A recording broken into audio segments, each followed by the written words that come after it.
My husband insists on keeping this one painting of a woman. When my husband and I first got married and moved in together, we had a few fights. On personal space, on chores, and on decor. Namely, my husband insisted on keeping this weird painting of a woman. Who is she? I'd asked when I first saw it, leaned against a mountain of moving boxes. Dunno. Got it at a rummage sale. It was an original painting. Oil, I think, judging by the way the light reflected off the brushstrokes. It depicted a young woman standing in a dark room, looking over her shoulder at the viewer. She was actually rather beautiful. Blonde hair falling over her shoulders like a waterfall. A white cotton dress. A dainty, heart-shaped face that was somehow haunting rather than cute. She was illuminated brightly, but the room behind her was dark. The contrast in her pose reminded me a little bit of girl with a pearl earring. But it didn't feel classy, or pensive, or beautiful. Instead it felt creepy. Especially because my husband insisted on hanging it above our bed. I mean, it's a beautiful painting, I said. But it just doesn't fit with the modern decor. Neither do your Funko Pops. Okay, but they're small. This painting is enormous. For Pete's sake, the woman is nearly life-sized. I want to keep her where she is. It seemed like a big deal to him, so I dropped it. But it wasn't easy. Sometimes I woke up in the middle of the night with the horrible feeling that I was being watched. Then I'd look up and see her haunting gray eyes staring down at me. I didn't get much sleep after that. And there was the one time I swear she moved. Was her hand always like that? I asked Eric, after getting into bed one night. Her left hand. The fingers are kind of open, reaching out behind her. Like she's waiting for someone to grab her hand. Yeah, she was always like that. I could have sworn she wasn't always like that. Then again, I generally avoided looking at the painting. It was so uncomfortably realistic. When I stared into those gray eyes, I almost felt like I was making eye contact with a person. I lasted 2 weeks. Then I begged Eric to move it.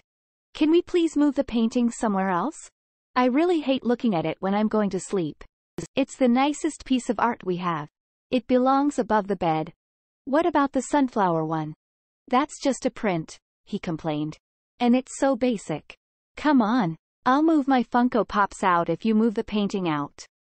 He heaved a long sigh. Fine, I'll move her. That was another thing. He often referred to the painting as her. It was weird. So he moved it to the stairs. But honestly, that was worse. Every time I went downstairs, there she was, staring at me from above the landing with those piercing gray eyes. At least when the painting was in the bedroom, I was usually asleep or facing the opposite direction. I hit my breaking point a few days after that. For some reason I couldn't sleep. After tossing and turning for an hour, I decided to grab a snack downstairs. I got to the top of the stairs, and there she was. I hadn't turned on the main lights, only the nightlight in the hall bathroom was on. With everything so dark, the background of the painting melted into the shadows. But the woman still stood out, with her pale face and white dress. And my stupid, sleepy brain interpreted it as an actual person standing there. I jumped about a foot in the air. And I would have fallen all the way down the stairs, had I not caught the banister at the last second. Can we please get rid of that painting? I asked the next morning. Eric turned away from the stove, set the spatula down. Why? Last night, it scared the frick out of me. I nearly fell down the stairs. He stared at me, as if unable to understand. She scared you? He asked slowly. Well, more like startled me. I thought it was actually a person standing there. He looked at me. Then he broke into laughter. And, after a few seconds, I started laughing too. It was pretty stupid, now that I thought about it. I know I was sleepy, but still, I thought the painting was a person? What, did I think we were being burglarized by a young, beautiful, blonde woman in a nightdress? For now, I'll move her into my office. Then you don't have to look at her at all. That sounds good. And for a while after that, things were okay. I sort of noticed Eric spending more time in his office than usual, but he also had a big deadline for a brief coming up. And what How would that be related to the painting, anyway? It's not like he was staring at her for hours on end. Except that's exactly what I caught him doing. One night he didn't come downstairs to eat dinner with me. I called up to him a few times. No reply, so I went upstairs and walked into his office, to find him staring at her. He was just sitting there, with his computer closed, no papers on the desk. Swivel chair turned towards the woman in the painting. Oh, he said suddenly, when I walked in. Then he quickly stood up. I was just about to come down. Just sent in the brief a few minutes ago. They're really happy with it. He smiled broadly at me, as if nothing were wrong, and then slipped past me. I listened to his footsteps thump down the stairs. Had he actually just finished working? Or was he just sitting in here, staring at her? I ultimately decided not to bring it up. The painting was out of my sight and that was great. Besides, I had bigger fish to fry, like my own deadline coming up for an article one hadn't even started. But then, on Friday afternoon, I accidentally overheard him on the phone. His voice was muffled through the thick wooden door, but it wasn't hard to hear him. He was shouting, almost. I'll have it in by tonight. No, I knew it was due on Wednesday. Well, my wife fell down the stairs. I had to take her to the hospital. Those words sent a chill through me. I barged in. Why are you lying about me falling down the stairs? His face paled. He ended the call and turned towards me. I'm so sorry, Tara. But I needed an excuse. I missed the deadline on that brief, and it's my job on the line. The brief you told me you finished 2 days ago? He nodded, silently. I crossed my arms. Look, Eric, your work is your business. But we've spent, like, all of 1 hour together all week. Because you've been locked in here all day, every day. I mean, are you even working? Or are you just sitting in here, staring at her? His dark eyes locked on mine. And then his voice grew soft. You're jealous of her. What? You shouldn't be, Tara, he said, stepping towards me. The painting makes her prettier than she was. I froze, stared at him. Then I finally found the words. Are you saying, this is a painting of someone you know? No, he said slowly. Sorry, I misspoke. I meant, whoever this is a portrait of, I'm sure it's a flattering likeness. All portraits are flattering like that. I stared at him, my heart pounding in my chest. Who is this a painting of, Eric? I told you, it's not. Eric. I stepped towards him. My legs felt weak, wobbling underneath me. Who is this a painting of? He only shook his head. I couldn't sleep that night. I know, it sounds silly, being so worked up over a painting. But you have to admit it was weird. He was obsessed with this thing, for whatever reason. Why didn't I see the painting when we were dating? Did he hide it away in the basement? That was the one place I'd never been. Had he built a little shrine down there, painting, candles, the whole 9 yards? The thought of it made me sick. Is it an ex-girlfriend? An ex-wife, even, that he never told me about? Getting a painting commissioned must have cost a fortune. Especially a huge, detailed one like this. I mean, as much as I hated that thing, it was clearly done by someone incredibly gifted. The glint in those piercing gray eyes, the small dimple on her right cheek. But clearly he wasn't keeping it to appreciate the artistry. He knew her. And whoever she is, he's obsessed with her. And then I got the craziest idea. I sat up in bed. Slowly, quietly, turned to Eric. He was fast asleep. Then I slipped out from underneath the covers, grabbed my phone from the nightstand, and tiptoed out of the room. My bare feet padded softly across the hallway as I made my way towards his office. Then I pushed the heavy wooden door open and stepped inside. The office was cold, much colder than our bedroom. Goosebumps pricked up my bare arms. But I didn't waste any time. I reached over, fumbling across the wall, and hit the switch. The light flicked on. The blonde woman stared down at me from the wall. Her eyes seemed to follow me as I took Eric's leather chair and dragged it across the hardwood. Once against the wall, I stepped up onto it. We were staring at each other, face to face. I'd never been this close to the painting before. My face inches from hers. This close, I could truly appreciate the detail. Each individual eyelash painstakingly drawn, curving up from its follicle. Thread-like striations of light and dark gray filling her irises. Her skin, so pale and creamy, dotted with the tiniest of pores. But I wasn't here to appreciate the artwork. I lifted my phone, and took a photo. Then I brought up a reverse image search.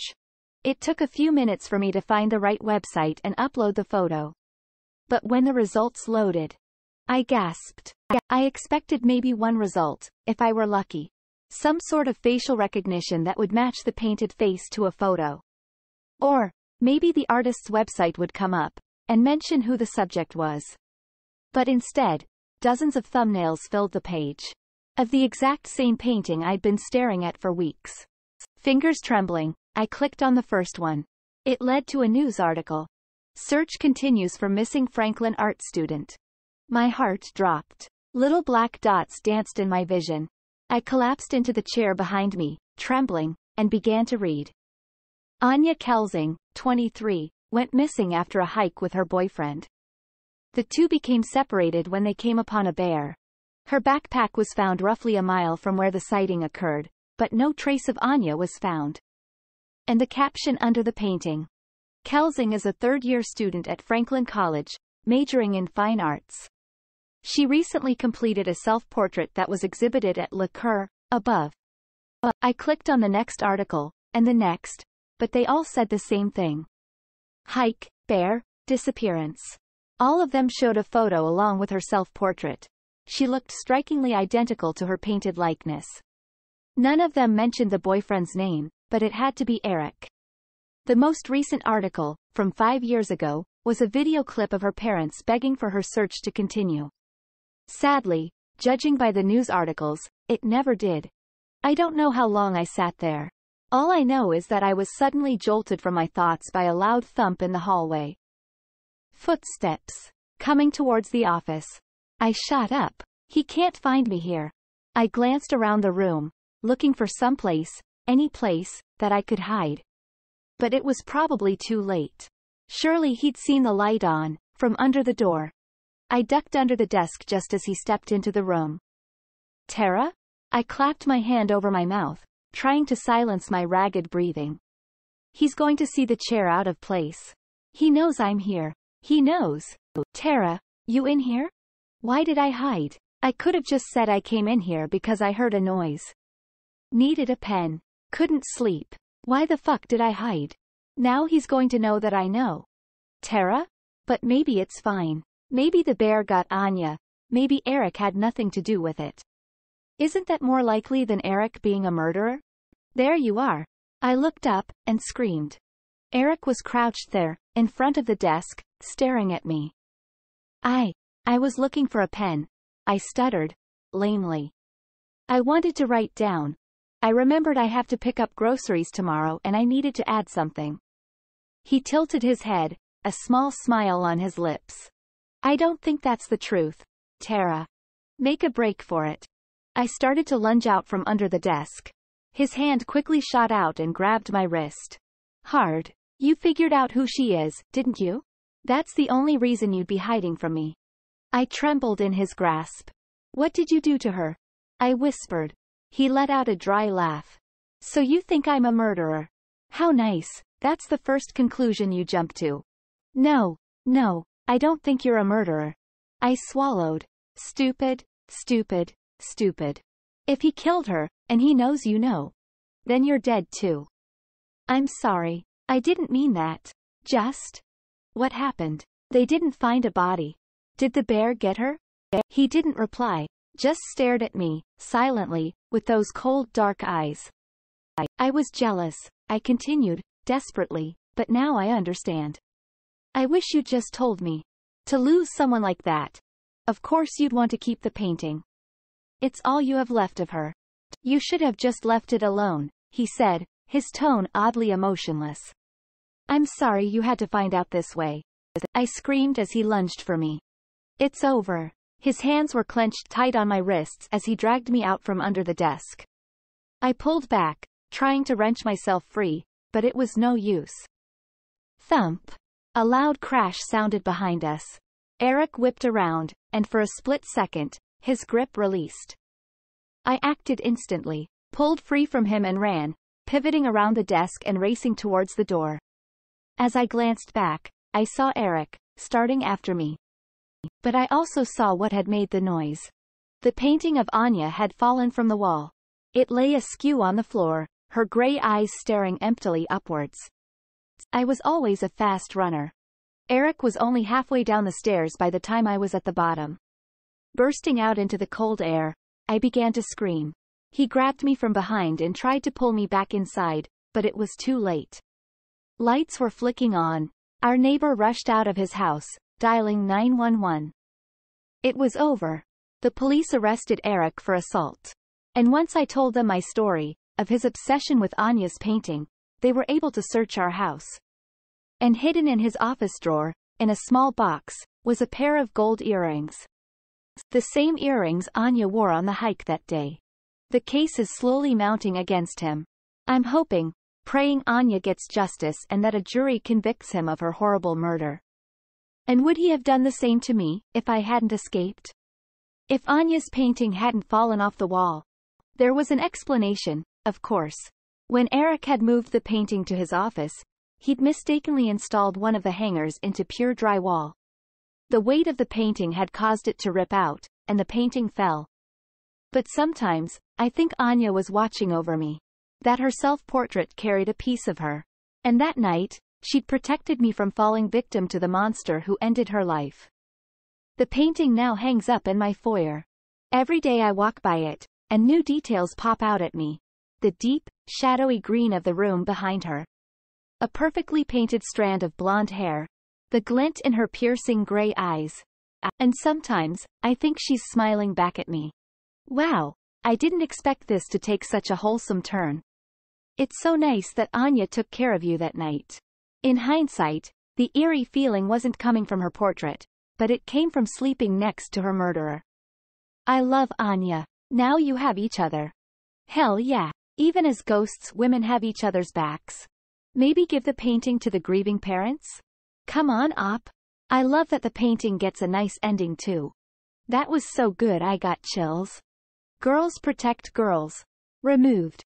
Nothing warms my heart more than a good old-fashioned wholesome horror story.